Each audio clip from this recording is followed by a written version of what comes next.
Welcome back to In Response EDH. As always, I'm your host Albert, and I'm glad you can join us for another great Commander gameplay video. On today's episode, Daniel is looking to Captain Sisay and her rowdy crew of gods to secure him the victory. This deck is a 5-color god tribal deck that looks to outvalue his opponents with his hard-to-deal-with creatures. He starts the game off with Cosima, god of the voyage, Karametra, god of harvests, Heliod, god of the sun, Athreos, god of passage, Cavern of souls, Cascading Cataracts, and a Stomping Ground. Sam is back, and he's brought with him his mill deck led by Szadek, Lord of Secrets. Sam can't say it enough, he doesn't recommend this as your mill commander, since there are much better options to choose from, and would like you to know he only chose it as his general for the terrible puns. He keeps an opening hand of Scheming Symmetry, Helm of Obedience, Leyline of the Void, Court of Cunning, Urborg, Tomb of Yawgmoth, Watery Grave, and a Drowned Catacomb. Chris has decided to join us again, and he's brought his newly built Arcades the Strategist. This deck plays a ton of walls that will keep his life total nice and high and team of planeswalkers well guarded until he can outvalue the table and win. He starts off with Tamiyo Field Researcher, Mnemonic Wall, Command Beacon, a Forest, a Plains, and 2 Islands.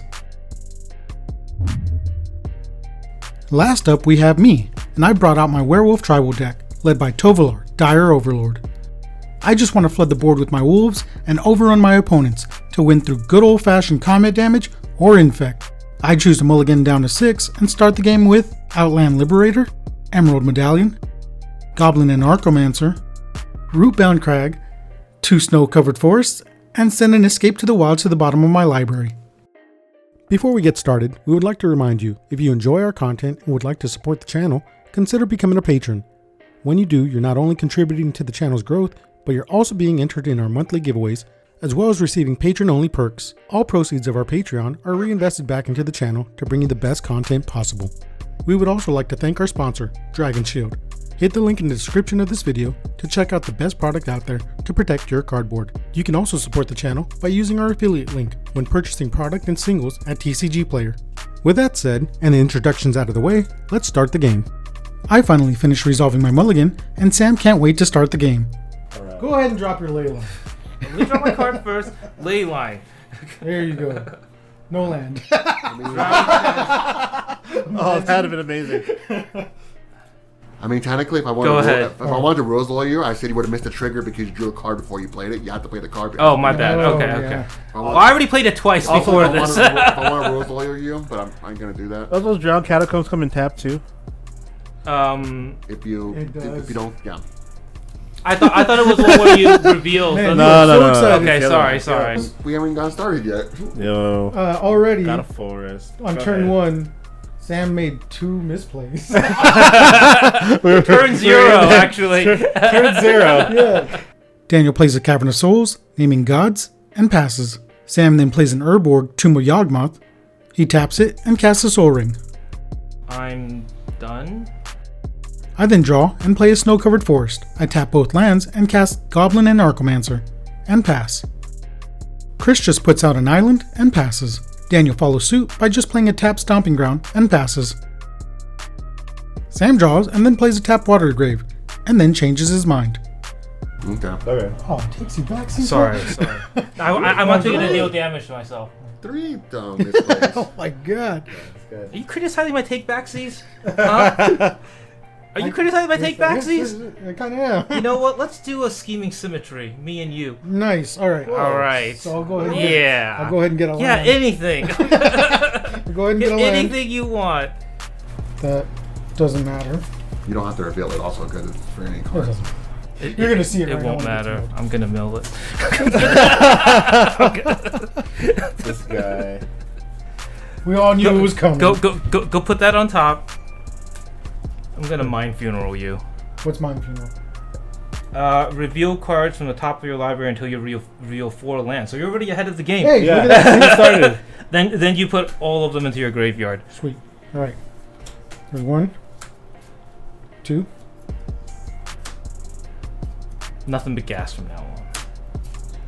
Yeah, that's what you needed. Wow, this is Oh, amazing. this actually is. This is 3. Wow. Wow. Wow. Wow. wow. This is amazing. This is so Wow. good. Jeez. Wow. You had no lands coming up. Well, I wonder where this goblin's going. You know what? Fuck you said. I'll let my mana go away. I can't wait till go it's... ahead. I wasted the mana on that. I draw for turn. Hey, who's tired of that ley line already? What? I am. What? No, the ley line's Hey, look fine. at this guy. The ley line's fine. We'll pay 1 for an Outland Liberator. And if you read Outland Liberator, it's pay 1, sacrifice Outland Liberator, destroy target artifact or enchantment. Oh. I won't do that to you again, I promise. As it enters, it becomes day. Who's gonna get rid of all the gods? They're indestructible, Sam. Yeah, but not if they get milled. Not if this damn thing. I already took 2, man. Where's this coming? Where's this hostility coming? Chris takes his turn and just plays the plains and passes. Since Chris didn't cast a spell, day becomes night, and the Outland Liberator transforms into Frenzied Trapbreaker. Daniel then starts his turn and shocks in a Sacred Foundry, losing 2 life. He then taps out to cast Cosima, God of the Voyage. Oh, okay. I still don't know what that card does, but He then passes to Sam. you really gonna blow up my ley I line? think I have to. Really? I hate to do this then. I really hate to do this. He Helm hates of to do Obedience. This is the combo, by the way. With the spell on the stack and the threat of being knocked out on the spot, I pay 1 to sacrifice my Frenzied Trapbreaker to destroy Sam's Leyline of the Void. He then chooses Daniel with the helm, forgetting that X can't be 0, but the table doesn't catch it. He mills the top of his library until he finds a Heliod Suncrowned and takes control of it. I then draw for turn and tap 2 to cast an Emerald Medallion. I then pay 1, thanks to my mana reducers, to cast Hermit of the Natternolls. This is the second spell for my turn, which will make it daybound again. I then play a Gruul Turf as my land for turn, bouncing back a snow-covered forest to my hand. I then move to combat and swing my Goblin at Sam for 2 I'll damage. block with my 5/5. No devotion. Chris then draws and plays another island as his land drop. He then taps out to cast Tamiyo, Field Researcher. Chris then takes her up and targets Cosima and the Hermit with her first ability. At the beginning of Daniel's turn, he chooses to exile Cosima. He then plays a Cascading Cataracts and puts a Voyage counter on Cosima. Daniel follows that up by casting Heliod, God of the Sun. Devotion, of course. Hey! Yeah. We gotta point to each other now. Okay. Turn 5 starts with Sam missing his land drop and tapping the Soul Ring to cast a Dimir Signet. He then pays 3 mana to cast a Web of Inertia. At the beginning of your combat, you have to exile something from your graveyard in order to have the right to attack me. Okay. It would have been great with Leyline, so. I like how he said the You right know. to attack me. To attack me. Go ahead. Okay. Not the privilege, The privilege. but the right. I then draw and replay the forest I bounced. I then tap my Gruul Turf to cast my commander, Tovolar, Dire Overlord. On combat. Oh, would you like to exile something from I your graveyard? cannot. No? I have no Oh. Hey, look at that. Can I put something from Funny my how that exile works into my out. graveyard? Look at that. Who would have thought? Funny how that works, okay. Alright. I move to combat and swing 2 of my creatures at Tamiyo, knocking her down to 1 loyalty. I then tap 2 to cast Serolf's Packmate. As it enters, it draws me a card. And then it has a foretell ability. I don't but even want to wipe doesn't the really board. I don't want to get things in his graveyard. Then he can attack me. Your board's safe with me, man. Don't worry, Albert. We'll find a way to put something in your graveyard. Yeah. Thanks. Wow, was that a threat? Yeah, I know. That was very That menacing. sounded That like a wasn't- threat to me. That wasn't a threat. I'm trying to help out. I'm trying to help him out. Chris starts his turn by playing another island. He then takes up Tamiyo again, choosing the Goblin and the Hermit this time. After that, he taps 4 mana to cast his commander, Arcades, the Strategist. And with that, he ends his turn. Daniel then draws and casts Egon, God of Death. With nothing else, he passes. Sam then casts a Bloodchief Ascension. Bloodchief. I don't know. Jeez, sir. Where? Who didn't cut his Blue deck? one. After that, he casts a Court of Cunning. As it enters, he becomes a monarch and draws a card on his end step. At the beginning of my upkeep, it becomes Nightbound, since I control 3 wolves. Tovolar, Dire Overlord, will then flip into Tovolar, the Midnight Scourge, and the Hermit into Lone Wolf of the Natterknolls. After that, I cast Reckless Stormseeker. Since it's night, it comes into the battlefield transformed as Storm Charge Slasher. I then move to combat and target the Packmate with its ability to make it a 5/3 with Trample, and swing 2 wolves at Chris and the Packmate at Daniel. Daniel chooses to block with Egon, and Chris chooses not to block. Before damage, I use Tovolar's ability to give the Packmate another +2/+0 to get some trample damage in.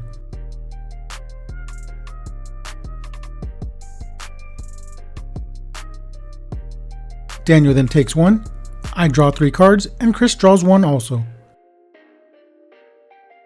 I then play Secluded Courtyard, choosing Werewolf when it enters, and after that I cast a Realm Walker, again choosing Werewolf, and then choose to look at the top card of my library. I did cast 2 spells, so it once again becomes daytime.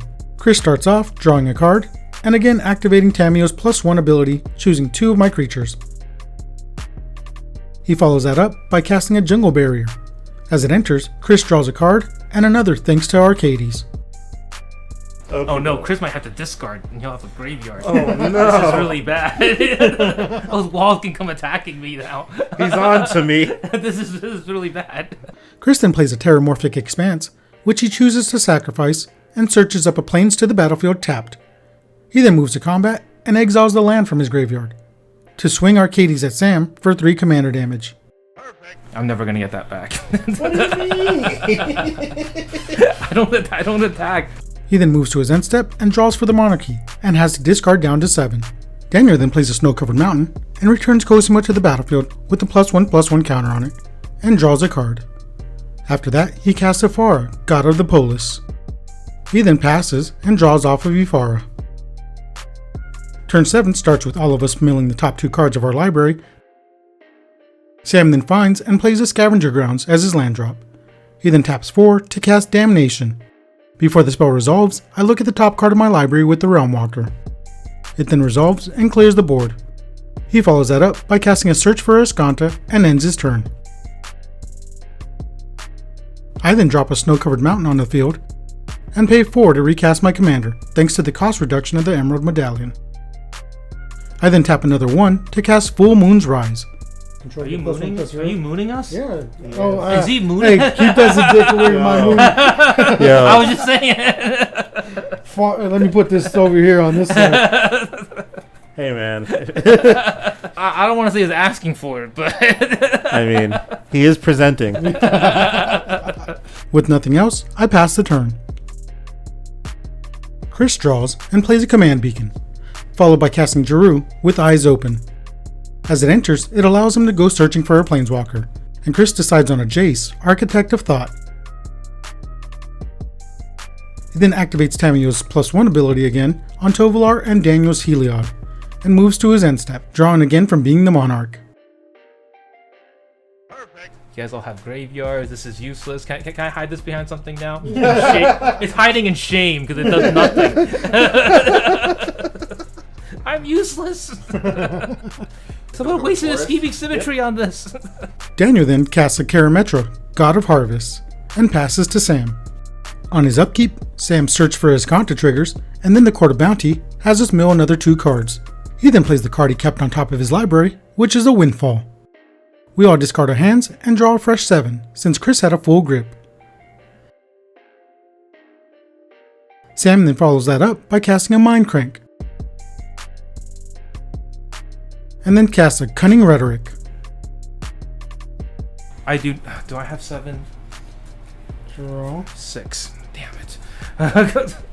Okay, I'll play a Cinderglade. I'm the only one that can Windfall and still not have enough to flip Azcanta. What? You're playing? Blood Chief and Mind Crank so good, right? Unfortunately, neither of those cards block. So who knows? Who knows how this is going to go? I wish people would see the value. I mean, like, not only are you hitting people for damage, you're also milling them. It's like, I'm literally increasing everyone's offense. Yeah, until it hits 3, and then they just die. I mean, yeah. Damn, they saw through it. They know. They know. I see the value indeed. Hey man, you don't want to exile those nice cards in your graveyard, right?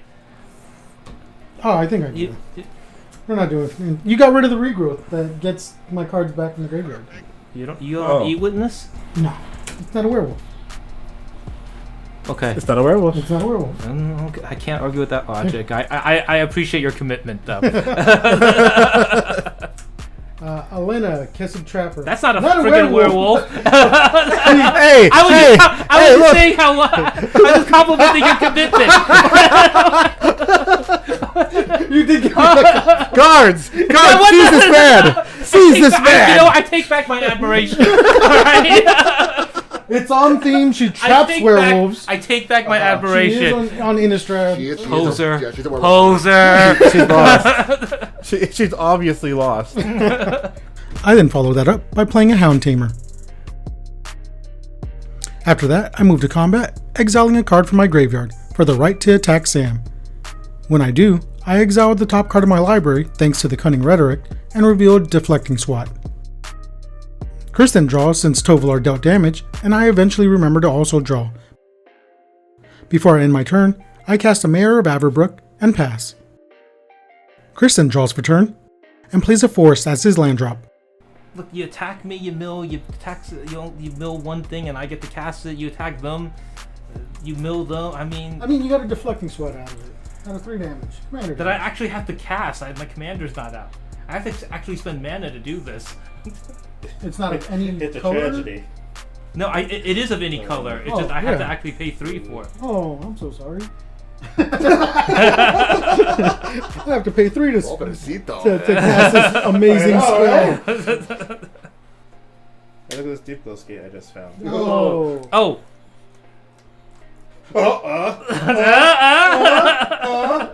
Two. Don't mind. Yeah? Okay. You know what could solve this? Did you really give him another copy? Yeah, I get another counter. Yeah. Get another counter. There you go. Kristen ultimates Tamiyo to give him Omniscience and draw 3 cards. It's going to be very difficult to build him out like that. I don't know what you're talking about. That's another Tamiyo. Oh! That's the Tamiyo. That's the Tamiyo. It's fine. Everything's fine. He then uses her first ability to tap down Sam's Soul Ring. After that, he sacrifices his command beacon to put Arcades into his hand, and then casts Arcades. But somehow the mill deck is the problem. He then casts a Wall of Denial, drawing a card with Arcades. He then casts a Soul Herder, followed by a Smothering Tithe. Kristen casts a Jeskai Barricade to draw a card and bounce the Deep Glowscape back to his hand. He then casts a Wall of Blossoms, drawing a card from it and another from Arcades. He then casts a Wall of Mulch, drawing again, and finds a Dig Through Time, which he cast, allowing him to look at the top 7 cards of his library and keep the 2 best ones. He then plays a Wall of Omens and draws another 2 cards, and then finds and plays the Overgrown Battlement, drawing him another card. Kristen casts a Karn's Temporal Manipulation to take an extra turn and return Jiru back to his hand. He then recasts Jiru. He goes and searches for a Jace Unraveler of Secrets and plays it. He uses his first ability to scry a card to the bottom of his library and draw a card. Kristen casts Inexorable Tide, followed by a Blatant Thievery. This triggers the tide, and he goes Proliferating. Proliferate? Yeah. Yeah, I'm going to proliferate that one. And then I'll steal it. And then he'll steal it. I'm fine with that. I'm fine with that. Now you know where this is going. I'm totally okay with this. I'll take that one. I'll take a far from you. And I'll take Alana. Alana is a pretty good mana generating thing. Yeah. This is still his first turn, isn't it? Because you need the mana. I didn't go through my extra turn yet. This is ridiculous. Alright, Chris, just put us out of our misery. He then finally moves to his end step, and the Soul Herder blinks the Wall of Omens to draw him 2 more cards, and draws another for being the Monarch. Chris then starts his extra turn. He doesn't even bother to untap. He doesn't even need his lands. He's like, why bother untapping? I guess I should. He then plays a Flump and draws a card and proliferates. He then recasts a Deep Close Gate and doubles all the counters on his permanents. He then shows he did need his mana to cycle a land and draw a card. He casts a Soul Ring and no longer bothers proliferating since there's no need for it. Chris then activates Overgrown Battlement to add 7 green mana to his mana pool. He then ultimates Tamiyo the Moon Sage, so now whenever a card goes to the graveyard, he can return it to his hand. He then uses one of the green mana to sacrifice the Battlement with the Wall of Mulch to draw a card. The Battlement goes back to his hand, and he recasts it and draws again as it enters. He then finds an Expropriate and casts it. The shame that I have to go through, my mill deck getting milled. That's I can't take that. Okay, I'd rather Chris just win the game. This deck was never made to win in the first place. We then all decide that we've seen enough and scoop it up. Congrats, Chris, on getting yet another win this season. This deck was great to see in action. I know there's a lot of people who despise extra turn spells, but I'm not one of them. Seeing this deck go off was a thing of beauty. He even admitted that he built this deck with me in mind, and it really is up my alley. So don't be surprised if you see me play it in future episodes. At the end, he did let us know he had a combo that would allow him to pull the Expropriate out of exile and let him keep playing it over and over again. So it was a good thing that we scooped right away. Sam was just having too much fun this game. He did have a ton of misplays, but that's part of the enjoyment of playing with him. We get to talk crap to him about it for weeks afterwards. Szadek is far from the best mill commander out there. He literally built it for the puns, and most of the time, the deck has a poor showing. But this time he was just landing every card he needed to mill someone out. Unfortunately, it was still not enough to get him there this time. My Tovolar deck had a good start, but just wasn't fast enough this time. I knew the threat at the table was Tamiyo, and I did my best to keep her in check, but the Damnation Sam cast really set me back. I could no longer put pressure on Tamiyo or Chris, and by the time I started rebuilding, the game was over. Hopefully next time, I can overrun the whole table, or at least knock out Sam first, so we can play a normal game of Magic. Daniel's deck was probably a little too slow for this matchup. He was able to cast some strong gods, but the problem with God Tribal is turning on their devotion. Without it, you just have some pretty strong enchantments. We really could have used his help to take out the Tamiyo, or at least smack Sam around a bit, but that wasn't the case, and Chris just ran away with the game. Well, that's it for this episode. If you enjoyed this game, consider stopping by our Twitch streams for Salty Tier Tuesdays every Tuesday at 6 p.m. Pacific Standard Time, and Fridays at 7 Pacific Standard Time for live Commander action. Make sure to like the video and leave a comment, and if you aren't already subscribed, hit the subscribe button. Before we go, we'd like to give a big thank you to our amazing patrons. We are glad to have your support and thankful for each and every one of you. We here at In Response would like to thank you for watching. Please make sure to like and subscribe, and make sure you follow us on our social medias. We also stream every Friday night at 7 p.m. Pacific Standard Time. Thank you for watching. Have an awesome day.